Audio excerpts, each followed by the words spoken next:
What's going on, everybody? It's Ruriker coming at you with a brand new video, and with Duelist Nexus on the horizon as this video is being recorded and being out by the time this video actually goes up, things are going to be looking pretty interesting for Yu-Gi-Oh! Right now. The set features so much support for awesome older strategies that it can end up throwing a really big wrench into the gears of the format, especially once regionals start back up in the middle of the month. It's especially going to be the case when I end up going to the Fort Worth regional on August 12th, so if you're heading that way, be sure to say hi. And so I figured to aid in anyone else in these endeavors, I'm bringing you my monthly competitive Yu-Gi-Oh! Tier list for the August 2023 format, post-Duelist Nexus. Now, before we get into the video though, I have a few things that I want to say that are really important, especially after my last couple of tier list videos. So, namely, I want to say, if you don't see a deck on here that you know has either seen competitive play or will see competitive play or something like that, but it only does it occasionally, do not freak out at me in the comments over it, because yeah, I don't really care if this X or Y deck topped an event once. It's probably not on the list for a reason, because it's either we've talked about it a lot of times before, it is so rogue that it barely deserves a mention, not saying the deck is bad, but mainly that it's not seeing enough play in order to talk about it in an entire segment in a video like this. And also because we just need more space. The more tier lists that I make and the more awesome, powerful archetypes that come out, the bigger my tier lists have been getting, to the point where I ended up having to make a third row for that one tier list video, because there were just literally so many different decks on there. So I've decided to cut down on a bunch of them, especially the more I end up adding. I'm at 26 right now, should be 25, Fluffle's not supposed to be on there. But if you think there's another deck that deserves to be on here, especially in the rogue category, then that's okay. Feel free to let me know in the comments, ask me what I think about that deck, but don't be super toxic like a lot of people have been, saying, oh, you forgot this deck, how could you forget this deck's so much better than all these other decks on here. And also, a lot of people still don't understand how the tiers work, no matter how many times I explain them, but I'm going to explain them one more time. Tier 1 are the undisputable best decks in the room. Those are the ones you're going to be seeing the most, that usually take up the most of top cut, and that have the highest power level in the room.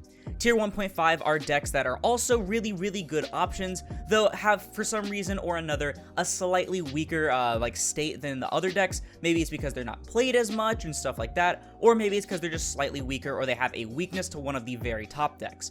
Tier 2 decks are decks that you can absolutely see success with, because they're still very strong decks, and they're also decks that are still going to be seeing a good amount of pilots, even if they're not as popular as the Tier 1 or 1.5 decks. And then rogue decks are decks that usually require a very dedicated pilot in order to actually take to an event and see success with. They're usually ones that are fan favorite decks that have a decent power level and are usually a surprise, like a sneak attack on the event. But they're usually not something that just any player can pick up and expect to top frequently at events with. So please keep these tier categories in mind before we actually start putting these things on the list. But with that out of the way, let's finally get into the video. Starting us off with Altergeist. Altergeist is actually really interesting out of Duelist Nexus, and you'll probably notice I have a few decks on here that I didn't feature in the last one despite being post-Duelist Nexus, mainly because I either forgot or I just didn't have the room for it. I think Altergeist has always been one of those decent decks, even though it won that one YCS and then completely fell off afterwards.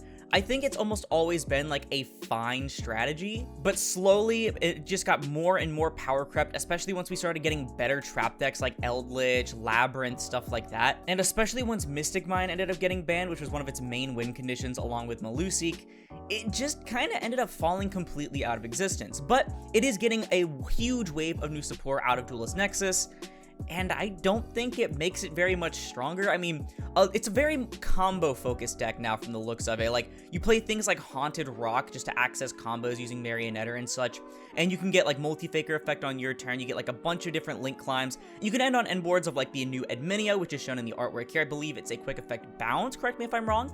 And then you also end on Hextia for a spell and trap negate. You have Protocol for a monster negate. And this sounds good in theory, but Altergeist fumbles for a few reasons. Namely, its consistency when it comes to comboing. They want you to play it a bit more like a combo deck now. Not, of course, like a Dragon Link style combo, but they want you to actually combo now instead of Marionetter's set 4 pass. But they can't do it as consistently because you have to open very specific combinations in order to actually do that. Not to mention that despite being a trap deck, they don't have very many good traps themselves. Like, they have a handful of traps, but the only good ones are Protocol and Manifestation. Like, Personal Spoofing still isn't even an Altergeist card, and only one of these cards is actually a disruption. And while Protocol is a really good disruption, especially because it applies a branded Lost effect, or technically Super Poly, to all of your Altergeist effects, it's still the only trap-based disruption the deck has. I think if they got a couple more consistency cards and at least one more actual disruption trap, they probably could see a lot more success than they probably will end up seeing, but until then, I don't think it's going to go higher than the Rogue category right now. Next up, we have Branded, and I think Branded's going to go into the 1.5 category. Branded's a deck that I think is still perfectly fine. I mean, it didn't really lose anything. I mean, Expulsion being gone still doesn't matter when Sanctifier is still a card. It's still got a really favorable Castora matchup and has good matchups against a lot of other decks. Not to mention, a lot of decks are cutting hand traps, at least from the main deck right now, except for maybe Droll, which doesn't really affect Branded at all.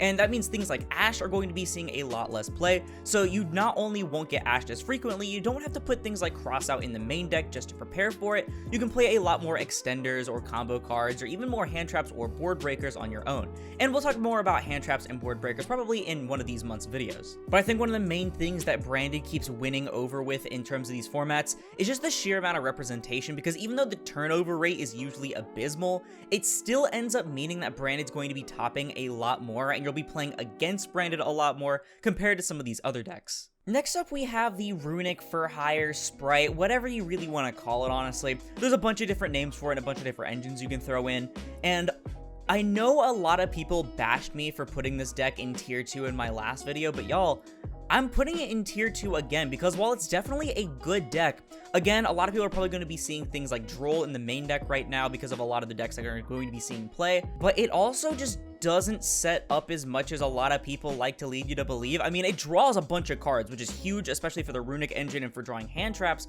but in terms of actual end board disruptions, I mean, like, you Cosmic them and it's over, y'all. Am I saying this deck's bad? No, absolutely not. You can absolutely take it to an event and see massive success with it, but it's not going to be as represented as a lot of other decks, and especially when it comes to the turnover rate, if you take a look at the NAWCQ, for example, it didn't see much success when it came to top 64 or top 30 or anything like that. Unless it was labeled under Sprite, in which case, I mean, screw me, I guess. But just let me reiterate once more, I'm not saying the deck is bad, I'm saying it's not as good as other options you could be playing and as some people are leading others to believe. Coming up next, we have Sword Soul, and man, as much as I love Sword Soul, it's got a lot of problems. I mean, for one, while people aren't going to be playing too many hand traps right now, at least in my opinion, unless you can play like a bunch of them, of course, because decks like Manadium, you need multiple hand traps to stop them.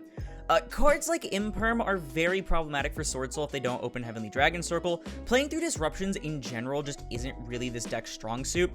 However, that's only when it comes to going first, because going second, this deck can be really brutal. I mean, especially when you open a board breaker in combination with like Moyi Longwan, I mean, you're kinda just set. Not to mention you have things like Vashuda already in the main deck for spot removal, and then Bashia is such a powerful card in the extra deck to shuffle things back, Changing being non-targeting banishing from field and grave, and being a massive body, the 1200 burn from Longwan. Honestly, I think this deck just screams blind second compared to like the going first end on like Chi-Shao Baron pass. And we saw this deck do some really cool stuff at the NAWCQ, especially like the, I think it was the super heavy Sword Soul build. I remember I sat there with like clenched teeth, like, ooh, come on, what are you doing? When it was the, God, I forgot their names, but it was Purely versus the super heavy Sword Soul, and he managed to make Psychic End Punisher, which was super cool and actually went for the game there. I think the deck still has potential, but a lot of people are falling off of it because of its fragility to hand traps, which honestly, I don't really blame them. I think the deck is still fine, but there are a lot of other decks that you can play unless you just want something simple. Next up on our list, we have Dark World, and I think Dark World could be pretty damn cool with their new card, Dark Calling, I think it's called, or Dark World Calling, something like that. But again, Droll is a thing, and then a lot of people are going to be playing board breakers in the main, so this deck doesn't really fare very well against cards like Dark Ruler. Of course, you know, you can do things like Silva in order to loop the Dark Ruler out of the opponent's hand, unless they're playing a deck like Math Mech, in which they only need 2 cards to combo anyway. But the deck still definitely does have its issues, though I will admit that new card is crazy for a deck like Dark World. Maybe once we get colorless, I think this deck can shoot up to 1.5. For now, though, I'm going to keep it in the tier 2 category because I haven't been seeing too much from it yet. Next up, we have the new Testina archetype coming out of Duelist Nexus. This is the new TCG exclusive archetype after Gold Pride. and it's terrible. I mean, like, it's not awful, okay, I'll admit that. It's got some really cool ideas behind it. I like the 2 boss monsters, but the boss monsters are too hard to get out. At least the big boss monster it wants you to get out. The main deck monsters, other than that, don't really do too much. I mean, their back row is just okay. It really feels like they want you to go second with it, but they don't really provide much to actually do other than make the Crystal God, and that's about it. Of course, it is unfinished. We don't have the second wave yet that's going to be coming out of Age of Overlord. Maybe we can fix some of the issues then, but even then, I think the first wave here doesn't show nearly as much potential as Gold Pride or Goaty did, for example. Next up, we have Drytron. Drytron going into the tier 2 category easily. I mean, yeah, Droll and stuff like that, Shifter also, which is another weakness of Dark World as well. But this deck can pop off so much easier than Dark World can, and the end boards it makes are just so gross. Like, I mean, Chaos Max, stuff like that, the Herald of Ultimateness, some people are still playing, Vanity's Ruler, obviously. And then, of course, the deck's going second capability or turn 3 crackback ability is just almost completely unmatched. I mean, have you read Cyber Angel Natasha?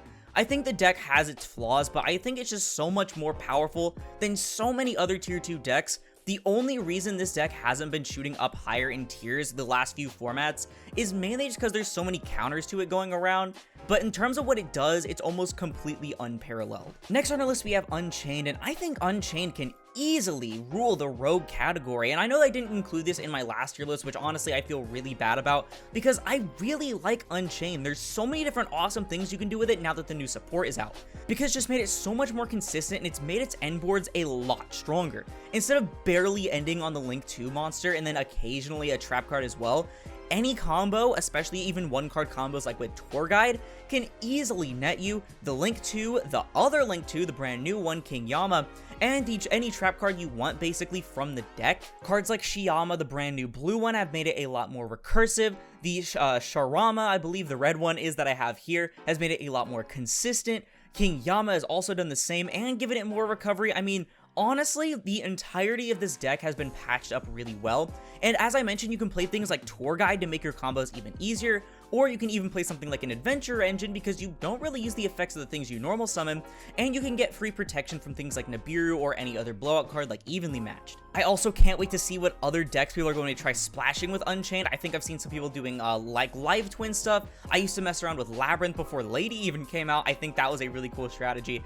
There's just so much you can do with the deck, and it's so flexible now, and while having so much power at the same time, I think it could easily end up snagging a top at a couple of events, especially because a lot of people still don't know what the deck does. Next up, we have Fluanderies. I think Fluanderies is still a very powerful deck. Again, things like Droll are going to hurt, and board breakers are going to be really big problems. You know, things like the normal traps, aren't as good on the opponent's turn anymore, other than for making Ryza, because, you know, you don't have access to the barrier statue. So getting hit by a well-timed Dark Ruler on your M-Pin or double M-Pin, whatever you end on, is going to be pretty rough. But to be fair, to give this deck credit, Harpy's Featherstorm has still managed to stay legal almost 2 years after it became a problem card. So yeah, while it doesn't fare well against things like Dark Ruler all the time, Harpy's Featherstorm can kind of just carry this deck in its entirety.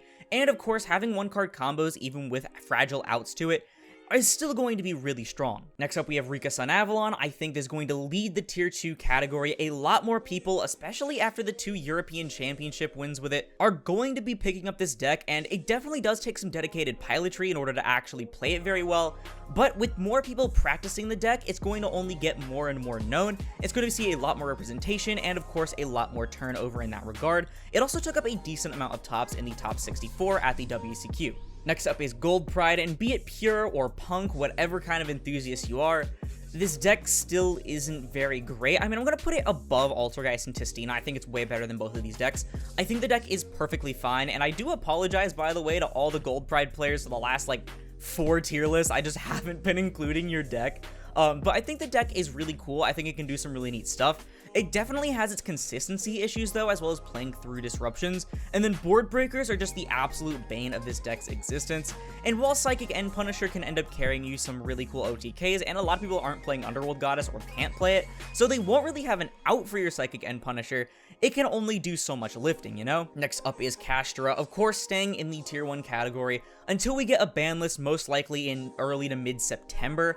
I don't think Castora is going to be moving anywhere anytime soon. There's nothing really that immediately counters it. There's nothing that can kind of just take its top spot right now, let's be real. Next up is Labyrinth, which I think is going to dominate the 1.5 category. Labyrinth is, as always, a really good deck at, while not taking a bunch of wins or a huge amount of top slots, is a sort of bully deck to keep the lower tier decks in check, like how Thunder Dragon was back during Eternal format.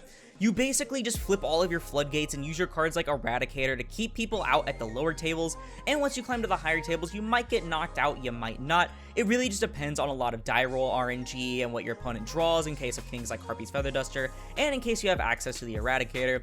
We definitely don't have the brand new busted Labyrinth monster out of Age of Overlord yet, but I think the deck is still really strong as is and is going to see a lot of success and representation. Next up is Manadium, and this is another deck I want to put in the 1.5 category. Manadium, I think, with this new stuff out of Duelist Nexus, even ignoring Age of Overlord, is going to see some massive success. It is a super powerful combo deck that now with the extra ball and of course the extra synchro monster is going to be a lot harder to actually stop from playing, which was one of its bigger weaknesses when it came to like comparing it to a deck like Super Heavy. It was just worse Super Heavy for a long time. But now it is so strong at making some really nasty end boards, especially like the counter trap and stuff. And did I mention that they can make King Calamity on your turn? So that's pretty cool. Seriously, Konami, with all of the different decks in the past few years that have made King Calamity, are we finally going to address it on this next list, please? Because of its ability to play through single or even double use hand traps, and obviously just making some really strong end boards, I also think it's going to see a lot of representation, of course, and I think it's going to make it a really powerful contender in this format. Next up, we have Math Mech. I think Math Mech is still a very strong deck. Getting hit by an Arise Heart or a Shifter or something is still really going to hurt, but you are playing a bunch of hand traps, or you could even play a bunch of board breakers if you felt like. Plus, your matchups against other decks that aren't Castora is still really powerful. You can also play some rank 4 engines to get access to your circular by going into Alimbertion, things like the Spirit engine, and hell, I mean, my Watt replay video from a few days ago, you can actually see someone use Celtic Guard of Noble Arms and Celtic Guardian to go into Alimbertion. Thank God I had Ghost Mourner. But you know, of course, being able to just set up the Super Factorial and a Heat Soul with a bunch of hand traps is still going to be super powerful, and so I don't think it's going to be moving anywhere anytime soon unless Circular just gets flat out banned. Next up, we have McConko, and even though McConko is getting new stuff out of the set, I don't think it's going to do very much. I mean, the deck is cool. It has this really funny going second plays, and you can play with the Libromancer stuff still, make some funny end boards, but it still doesn't really do much going first on its own. Even with the Libromancer stuff, you're making like Baron and a quick effect pass. And going second, I mean, yeah, you can use some board breakers to like break apart your opponent's stuff that might disrupt you and whatever. And I mean, hey, it would be really good with the new Zeus card coming out, the one that you just slap on top of any monster, but that's not really the case right now, and a lot of decks are going to have outs to your McConko stuff, and I really don't think it's going to be doing too much now. We are slowly picking up speed and becoming a faster format compared to what we were, so I think McConko is going to take a backseat at least for now. Next up, we have Naturia, and unfortunately Naturia just seems to have completely fallen off as a deck. I mean, losing more copies of Sacred Tree and technically getting Fountain hit to 2 has really made the deck suffer a lot. They lost like their best grind game potential, and their consistency has been made a lot worse. They really just can't do all the things that they used to do because they can set up their first end board okay, but they can't really do it as consistently, and when it dies, it's gone. Really unfortunate because I think Naturia was a really cool deck to play and to play against, but unfortunately, just one Sacred Tree was the nail in the coffin for this deck. Next on the list is Purely. This is going to be the second deck actually in the tier 1 category. I think this is a really strong deck already, as shown by the NAWCQ, and I think it's only going to get even stronger with the new cards coming out of Duelist Nexus, even ignoring the trap because I know it's like a hit or miss card apparently according to certain players. This deck with the new Noir is going to be really strong. Like, Sleepy Memory was already a super powerful card, and now it's going to be made even easier to use and much stronger because it's getting a broken Xyz monster to attach itself to and make Lily live. I think we're going to be seeing a lot of Purely representation, especially from the players that haven't sold their Purely cores yet. I know a lot of people are still playing it, even with the Delicious to 1, which I mean, good. It didn't really do much to the deck in my opinion. Have you seen those fat Noirs on the streams? I think it's a deck that you're going to see a lot of success with if you try to play, especially because, yeah, while Droll is a thing, just play during the draw phase. Next on our list is Dragon Link, and I think Dragon Link, bottom of 1.5, top of tier 2. I think bottom of 1.5 is a fine spot. Let me know, Dragon Link players, in the comments, is there anything coming out of Duelist Nexus that specifically supports Dragon Link or indirectly supports it that makes it stronger? I think Callie mentioned something, I just like don't really remember too well.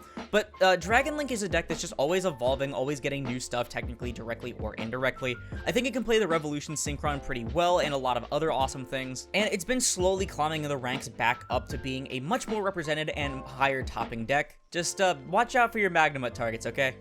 Next up is Trap Tricks, and y'all, as long as Evenly Matched is a card, I don't think Trap Tricks is going to be doing too crazy. I'm actually bumping it down to the Rogue category under Gold Pride and Unchained because Gold Pride has actually seen tops, whereas Trap Tricks in the last little while hasn't been doing too hot. I still love the deck, and I still think a good pilot can take it to an event and see some success with it.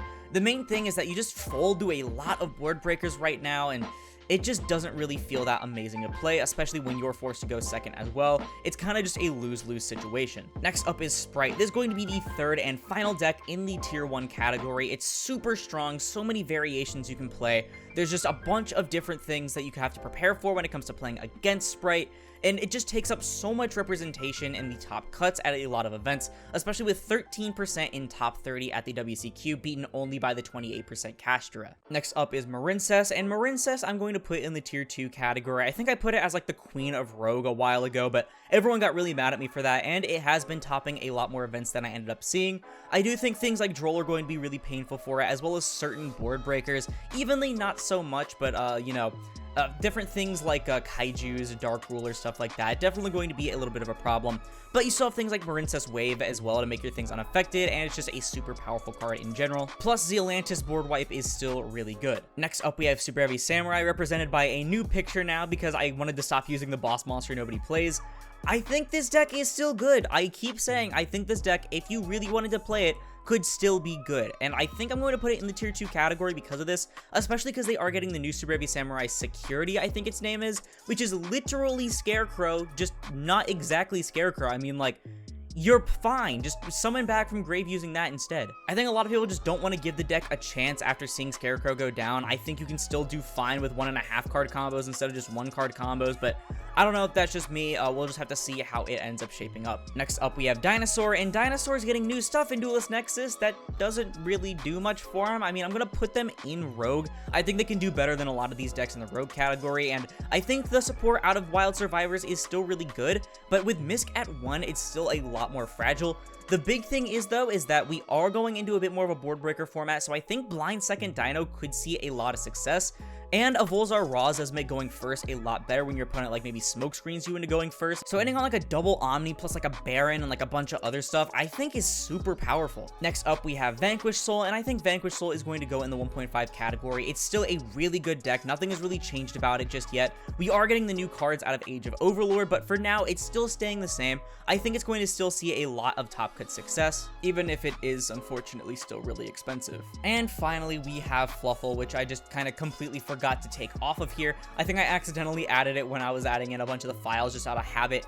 I will say it's better than Testina still in its current state, maybe a little bit better than Altergeist, but y'all, I wouldn't recommend playing Fluffle this format, let's be real. But with all of that out of the way, that is going to do it for my August 2023 Yu-Gi-Oh! Tier list. I think this is a really solid format coming up. Duelist Nexus just does so much for the format when it comes to support cards, as well as just certain staples like Revolution Synchron and such. While I don't think it's going to be as impactful as Age of Overlord is going to be on the format, I think it's definitely given us quite a shakeup, especially with how many decks you can play in the 1 to 1.5 category. Instead of just being like 6 different decks like it usually is, you have a total of 8 things up here that you can play and see a lot of success with.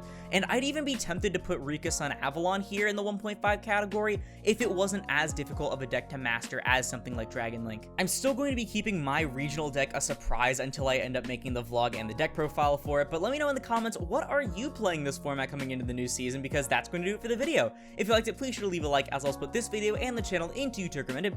And if you like this content and you want to see more like it, like the rest of my tier list, perhaps consider subscribing, because we're going to 5,000 subscribers by the end of 2023. Not to mention, it supports the channel more than anything else, and it's absolutely free.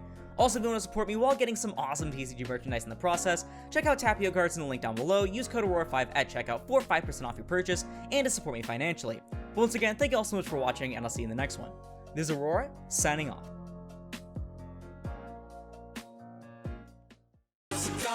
go.